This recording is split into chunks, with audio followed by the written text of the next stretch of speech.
ஒரு 5 நிமிஷத்துக்கு முன்னாடி சரியான மழை. ஆனால் இப்போது நல்ல வெயில். எல்லாமே மாறிக்கிட்டே இருக்குதுல்ல. நம்ம மனசும் அப்படி தான் போல். குரங்கு மாதிரி அங்கேயும் இங்கேயும் தாவிக்கிட்டே இருக்குது. ஒரு இடத்துல ஸ்டேபிளாக உட்காரவே இல்லை. அதே மாதிரி தான் இன்றைக்கி எனக்கும் ஆயிடுச்சு.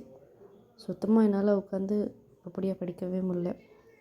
அதனால் சரி மைண்டை ரெஃப்ரெஷ் பண்ணலாம் அப்படின்னு சொல்லிட்டு ஒரு புக்கிலேருந்து அப்பார்ட் ஃப்ரம் சப்ஜெக்ட் ஒரு 4 லைன் சும்மா ரீட் பண்ணிட்டு அப்புறம் உட்காந்து ஸ்டார்ட் பண்ண ஆரம்பித்தேன். நேற்று படித்ததை கொஞ்சம் ரிவைஸ் பண்ணிவிட்டு ஸ்டார்ட் பண்ணலாம் அப்படின்னு சொல்லி ஆரம்பித்தேன்.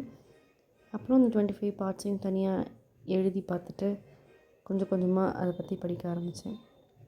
ஏன்னு தெரில, என் மைண்டு இன்றைக்கி அவ்வளோ ஒரு அன்செட்டில்டாக இருந்தது. எதையும் யோசிக்கவே முடியல. அதுக்கப்புறம் மதியத்துக்கு அப்புறம் புக்கெல்லாம் நான் முடிய வச்சிட்டேன். அதுக்கப்புறம் தான் தெரிஞ்சது ஒரு முக்கியமான விஷயத்த மறந்துட்டேன். அக்காவோட பர்த்டே இன்றைக்கி, அதையே மறந்துட்டேன். அதுக்கப்புறம் அவசரமாக கிளம்பி பர்த்டே செலிப்ரேஷனுக்கு போயாச்சு. அவ்வளோதான் படிக்க முடிஞ்சதுங்க.